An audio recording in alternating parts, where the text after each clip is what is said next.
Hello everyone, physics problem ह्या YouTube चॅनलमध्ये तुमचं पुन्हा एकदा सहर्ष स्वागत आहे.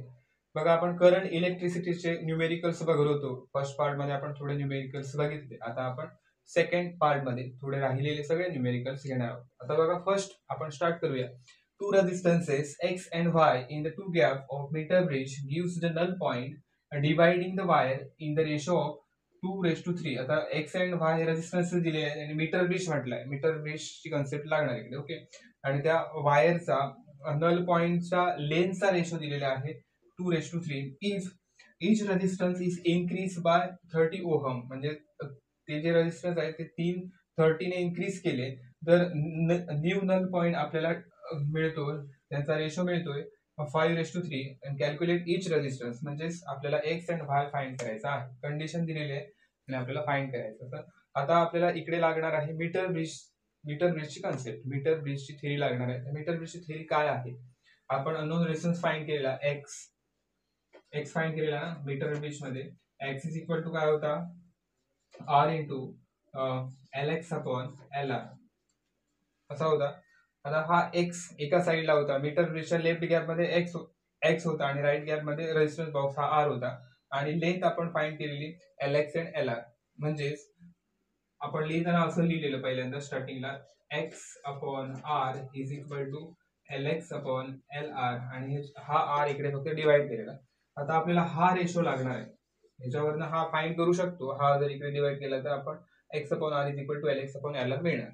आता इकडे कंडिशन जी दिलेली आहे हा आपल्याला बेस लागणार आहे इकडे. ओके. आता to resistances X and Y म्हटलंय, x and Y. Okay. In the two gap, meter bridge gives the null point providing the wire in the ratio. आता म्हणजेच Lx and Lr चा, म्हणजे Lx and Ly चा ratio दिलेला आहे. म्हणजे बघा, हा x and r साठी आपण Lx अपॉन Lr घेतला थेरी मध्ये. आता इकडे x and y आहे, तो आपण Lx and Ly घेऊ शकतो. ओके. बघा, x अपॉन r घेतला, सो Lx अपॉन Lr घेतला त्याने, y चा ratio. So Lx upon Ly मी घेतला आणि त्यांचा रेशो दिलेला आहे किती? 2:3. हे तुम्हाला गिवन दिलेलं आहे. सो ह्याच्यावर X upon Y is equal to 2/3 लिहू शकतो मी. 2/3, कारण ह्याचा रेशो दिलेला आहे. एक्स बाय वाय आपल्याला फाइंड करायचंय. So x in terms of Y आपल्याला फाइंड करायचंय. हा वाय इकडे घ्या, सो काय येणार?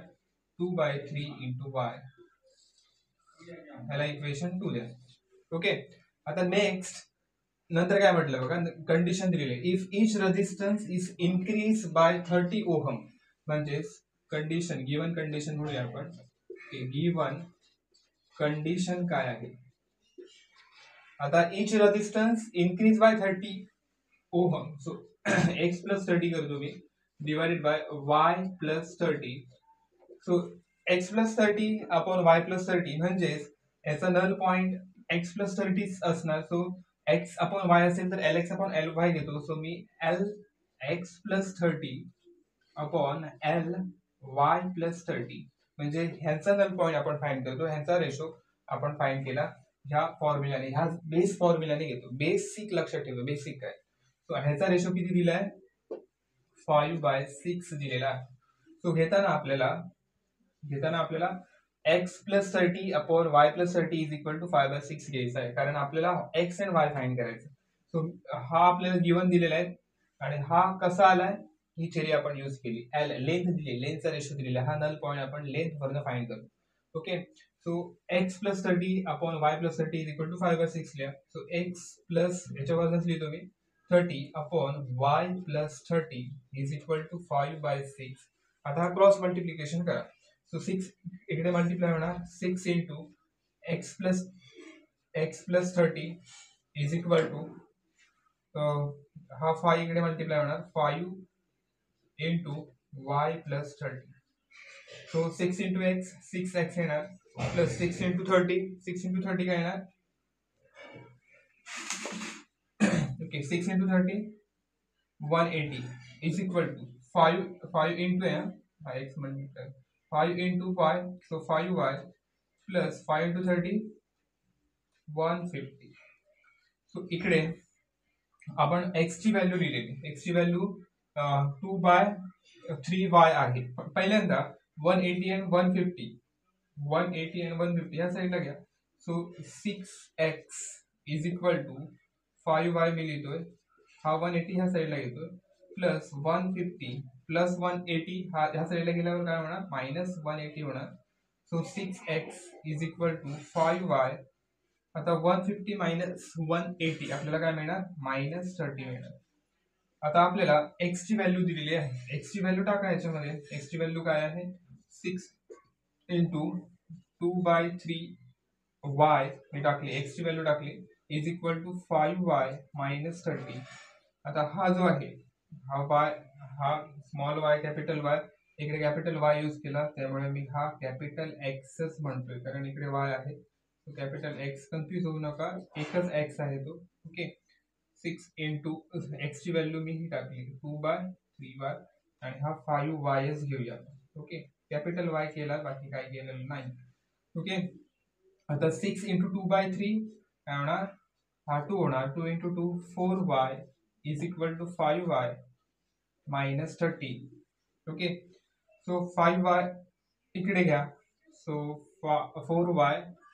4y minus 5y is equal to minus 30 येणार. So 4y minus 5y is equal to काय येणार, मायनस 5 येणार, आणि हा मायनस 30 तो मी दुसऱ्या स्लाइडला लिहितोय. Okay, 4y minus 5y is equal to minus 30 तुमचा येणार. त्याच्यावरनं y फाइंड करायचा, नंतर x फाइंड करायचा. Okay, 4y minus 5y is equal to minus 30. So हा काय होणार, 4y minus 5y minus y आपल्याला मिळणार is equal to minus 30. So minus minus cancel होईल, y इज इक्वल टू 30 आला. तर x ची व्हॅल्यू काय होती बघा, x इज इक्वल टू काय होते, 2/3y होता, 2/3y. सो व्हॅल्यू टाका, 2/3 इंटू y ची व्हॅल्यू 30 टाका. सो काय येणार, हा 10 येईल, 2 इंटू 10 20. x ची व्हॅल्यू तुमची 20 आली. सो ओहम म्हणायचा, हा आपण ओहम म्हणायचा. देअरफॉर तुम्हाला x and y फाइंड करायचे, therefore x is equal to म्हणायचा 20 ohm and y is equal to 30 ohm. हे तुमचा आन्सर आहे. ओके, आता आपण नेक्स्ट न्यूमेरिकल कडे वळूया. बघा काय आहे, the EMF of cell is balanced by the length of 120 centimeter of the potentiometer wire. When the cell is shunted by the resistance of 10 ohm, the balancing length is reduced by 20 centimeter. Find the internal resistance of cell. आता internal resistance of cell by using potentiometer wire आपण find केलेला बघा. Small r होता तो, r is equal to capital R L1 upon L2 minus 1 हा आपण find केलेला. आणि L1 जे आहे ती फर्स्ट बॅलन्सिंग लेन आहे, आणि L2 आपण ज्यावेळी रेजिस्टन्स बॉक्स त्याच्यामध्ये कनेक्ट करलो त्यावेळेची लेंथ आहे. आता बघा इकडे तुम्हाला L1 दिलेले बॅलन्सिंग लेन, बॅलन्सिंग लेन काय, बॅलन्स बाय द लेंथ किती आहे, 120 सेंटीमीटर दिलेली आहे. अगेन रेजिस्टन्स काय दिला आहे, capital R is equal to 10 ohm दिलेला आहे. अगेन बॅलन्सिंग लेन, आता रेजिस्टन्स ज्यावेळी आपण कनेक्ट करतो त्यावेळी बॅलन्सिंग लेन रिड्यूस होणार 20 सेंटीमीटर. सो पहिली किती होती 120, सो 20 ने रिड्यूस झाली. सो L2 तुमची काय मिळणार, 120 मायनस 20 सेंटीमीटर. सो काय मिळणार आपल्याला, 120 मायनस 20 100 सेंटीमीटर तुमची काय येणार, L2 येणार. आणि तुम्हाला R फाइंड करायचा आहे. सो टाका व्हॅल्यू याच्यामध्ये direct. So R is equal to काय येणार, कॅपिटल R काय, मी पहिल्यांदा फॉर्म्युला लिहितोय -1. सो R किती आहे, 10 आहे. L1 किती आहे, 120. L2 again 100 minus 1. So 10 into, आता हा 0 0 कॅन्सल होईल. So 12 upon 10 minus 1. So cross multiply करायला हा 10 इकडे मल्टिप्लाय होईल. सो 12 मायनस 10 अपॉन 10 आपण लिहू शकतो. सो 10 इंटू 12 मायनस 10 2 येणार, 2/10. 10 कॅन्सल होईल. आपला R जो आहे तो आपल्याला 2 ओहम, R जो आहे तो आपल्याला 2 ओहम मिळेल. सो हा तुमचा इंटरनल रेजिस्टन्स ऑफ सेल आहे. ओके ओके, नेक्स्ट न्यूमेरिकल कडे आपण वळूया. बघा हा मोठा न्यूमेरिकल आहे, 3 मार्क्स साठी विचारतात. ओके, 3 मार्क्स साठी इम्पॉर्टंट आहे. ओके, बघा अ sale balance against the length of 200 centimeter on the potentiometer wire when it is shunted by the resistance of 8 ohm. The balancing length reduces by 40 centimeter when it is shunted by the resistance of 4 ohm. Then calculate the balancing length when cell is an open circuit. Also calculate the internal resistance of cell. आता इकडे दोन condition दिली आणि तुम्हाला open सर्किटची length म्हणजे L1 find करायचे. हा पोटेन्शियोमीटरचाच कन्सेप्ट आहे, इंटरनल रेजिस्टन्स ऑफ सेल वर ना. ओके, सो L1 आपल्याला फाइंड करायचा आहे आणि R फाइंड करायचं आहे. बघा, when cell is an open circuit, length when cell is in open circuit म्हणजे L1 फाइंड करायचं आहे आणि calculate the internal resistance of cell म्हणजे R फाइंड करायचं आहे. आता गिवन कंडिशन बघा, कंडिशन 1 म्हणतो मी. कंडिशन 1 काय बघा, the cell balances against a length म्हणजे इकडे L2 दिलेला आहे, L2 200 दिलेला आहे आणि रेजिस्टन्स जो आहे capital R is equal to 8 ohm दिलेला आहे फर्स्ट कंडिशन मध्ये. द फर्स्ट कंडिशन मध्ये पहिल्यांदा इंटरनल रेजिस्टन्स ऑफ सेलचा फॉर्म्युला यूज करायचा. द फॉर्म्युला काय आहे, we know that R is equal to काय असतो, capital R L1 upon L2 minus 1 हा आपण फॉर्म्युला बघितला. तर ह्याच्यासाठी R internal resistance of cell find करायचे R आणि L1 दिलेला आहे. एकच पोटेन्शियोमीटर आहे, एकच सेल आहे. So internal resistance of cell R is equal to काय ना, कॅपिटल R किती आहे, मी फॉर्म्युला पहिल्यांदा लिहितो, L1 अपॉन L2 मायनस 1, याला इक्वेशन 1 म्हणतो. So R is equal to काय ना, कॅपिटल R किती आहे 8, L1 फाइंड करायचं आपल्याला, L2 किती आहे 200 मायनस 1, हा पहिल्यांदा लिहिला. अगेन ह्याला इक्वेशन नको, ह्याला इक्वेशन 1 म्हणतोय मी. ओके, ह्याला फर्स्ट कंडिशन मध्ये R फाइंड केला. तर कंडिशन 2 मध्ये L2 बघा काय म्हटलंय, the balancing length is reduce by 40 centimetre म्हणजे हीच रिड्यूस झालेली आहे 40 सेंटीमीटरने. सो 200 मायनस 40 म्हणजे एकाच पोटेन्शियोमीटरचा एकाच सेलचा हा कंडिशन दिलेली आहे. सो हे हा जो आहे 240 ने रिड्यूस झाला तो काय होणार, लेंथ 200 मायनस 40 160 सेंटीमीटर हा येणार. आणि ह्याच्यासाठी रेजिस्टन्स किती आहे, रेजिस्टन्स बॉक्स मधला रेजिस्टन्स जो फाइंड काढलेला आहे तो 4 ओहम आहे. ओके, सो L2 किती आला, L2 जो आहे इकडे लिहितो, L2 जो आहे तो 160 आहे आणि R सेकंड कंडिशन मध्ये 4 ओहम आहे. सो त्याच्यामध्ये R इज इक्वल टू काय ना, हा कॅपिटल R ची व्हॅल्यू 4 आहे. सो L1 अपॉन इकडे किती L2 160 मायनस 1 हा तुमचा सेकंड फॉर्म्युला R साठी झाला. आता दोन्ही एकच आहे, फक्त आपण एका वेळे 8 ओहम रेजिस्टन्स बॉक्स मध्ये काढला आणि हा 4 ओहम रेजिस्टन्स बॉक्स मध्ये काढला. सो हा काय चेंज होणार नाही, हा सेमच येणार. ओके, सो हे LHS किती आहे, R आहे. सो LHS डिफरंट आहे. So LHS is equal to RHS. Equate करायचे, इक्वेशन 1 and 2 इक्वेटिंग म्हणायचे, इक्वेटिंग म्हणजे काय, दोन्ही साईडला LHS सेम आहे, RHS इक्वल दाखवायचे. सो काय येणार 8 L1 upon 200 minus 1 is equal to 4 L1 upon 160 minus 1. So हा 4 आहे, हा 8 आहे, तिकडे गेल्यावर डिवाइड होईल. सो आपल्याला हा 4 1 जा 4, 4 2 जा 8 आपल्याला मिळणार. सो 2 जो आहे तो मी इकडे मल्टिप्लाय करतो. So 2 L1 upon 200 minus 2 into minus 1 minus 2 होणार is equal to L1 upon 160 minus 1. So हा जो आहे हा 2 1 जा 2, इकडे 100 येणार. सो L1 अपॉन 100 मायनस हा जो मायनस 2 आहे, ओके मायनस 2 घ्यायचा तिथे लिहितो, L1 अपॉन 160 मायनस 1. L1 च्या टर्म मी एकत्र घेतोय बघा, इकडे L1 अपॉन 100 हा L1 तिकडे घेतो मी, हा काय होणार, इकडे प्लस आहे ना, सो इकडे गेल्यावर मायनस होईल. So minus L1 upon 160 is equal to हा मायनस 2 इकडे गेल्यावर प्लस होईल. सो मायनस 1 प्लस 2 येणार. सो L1 मी जर बाहेर घेतला तर काय शिल्लक राहील, 1 upon 100 minus 1 upon 160 is equal to minus 1 plus 2 1 येणार. सो याच्यावरनं आपल्याला L1 पहिल्यांदा फाइंड करायचं, क्रॉस मल्टिप्लाय करायचं आहे, तुम्हाला L1 मिळेल आणि नंतर तुम्हाला R फाइंड करायचं. L2 माहित आहे, L2 ची एकाची व्हॅल्यू टाकायची, एका इक्वेशन मध्ये टाकायची, R तुम्हाला मिळून जाईल.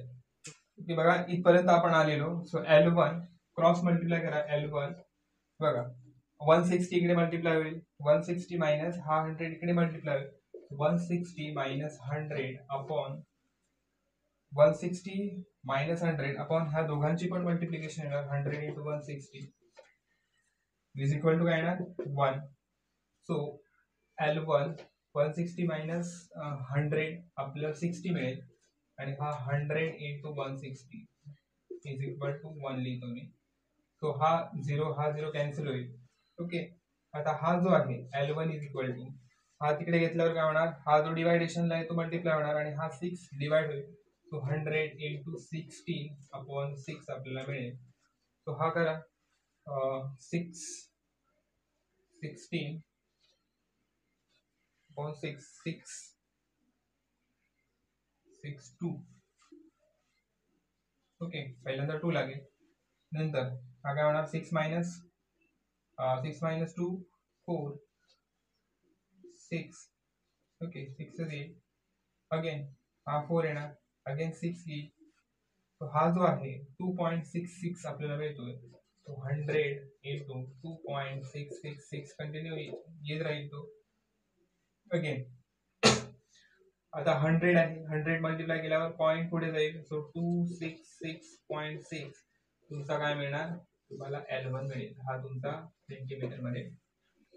ओके, आता L1 भेटला तुम्हाला, सो याची व्हॅल्यू टाकायची. इक्वेशन 1 काय होता, इक्वेशन 1 मध्ये टाका. सो इक्वेशन 1 बिकम्स म्हणायचा.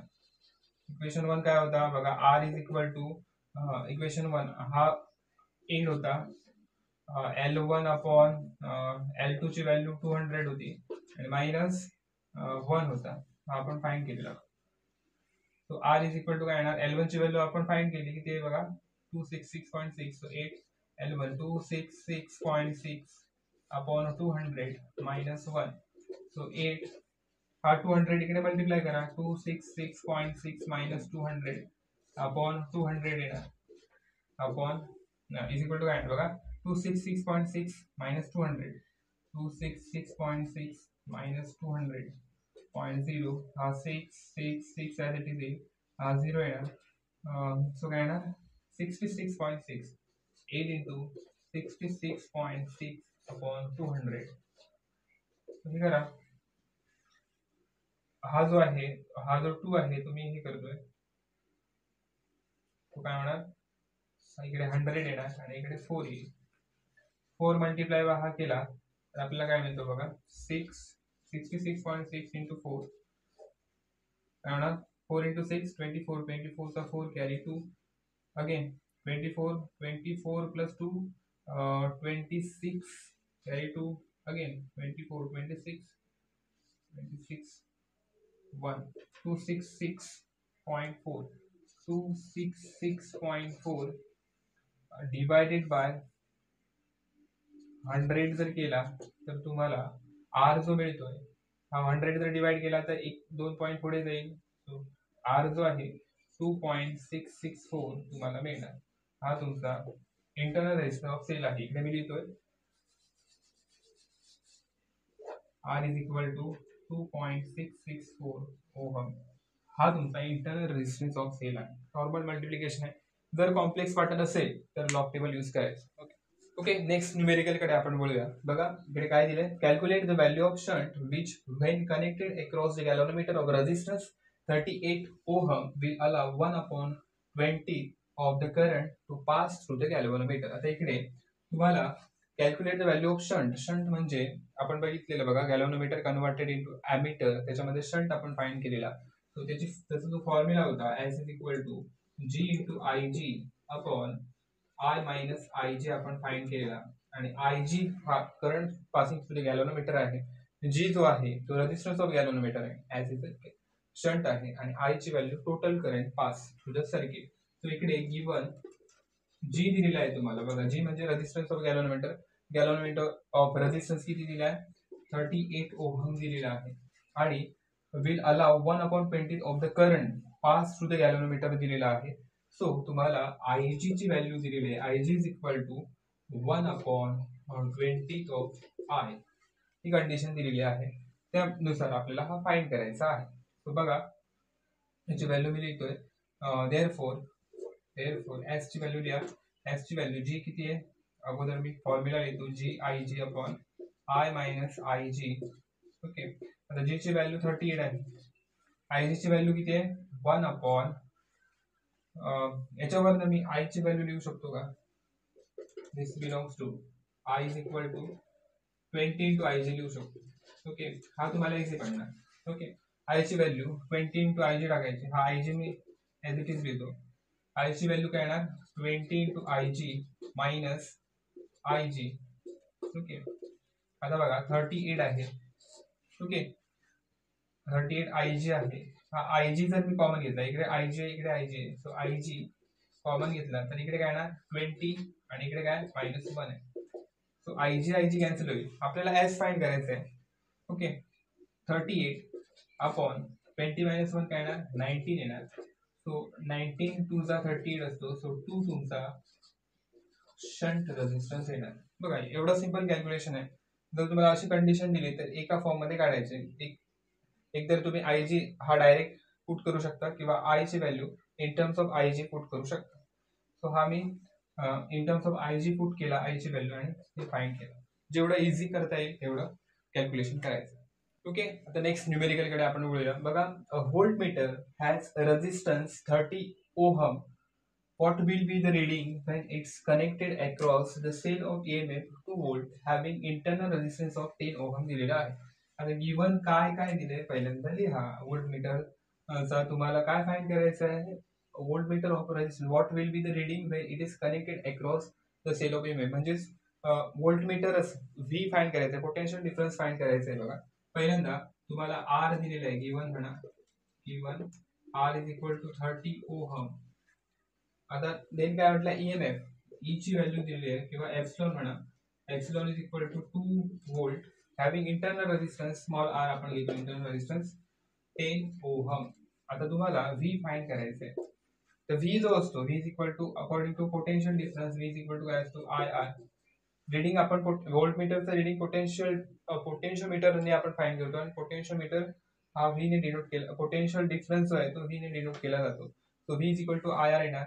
सो आय ची व्हॅल्यू जी आहे ह्याच्यानुसार epsilon upon R plus R असतो, हा आपण पोटेन्शियोमीटर मध्ये बघितला, आणि हा आर ऍज इट इज असणार. सो एप्सिलॉन ची व्हॅल्यू टाका, एप्सिलॉन ची व्हॅल्यू 2 आहे, आर किती आहे, आर ची व्हॅल्यू 30 आहे, इकडे 10 आहे स्मॉल आर, इंटू आर ची व्हॅल्यू किती 30.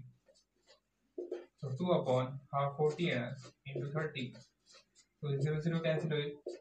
So 2 1 2, 2 2 4, so 3/2 काय येणार 1.5 व्होल्ट तुमचा पोटेन्शियल डिफरन्स, म्हणजे व्होल्ट मीटर रिडिंग तुमची 1.5 व्होल्ट येणार.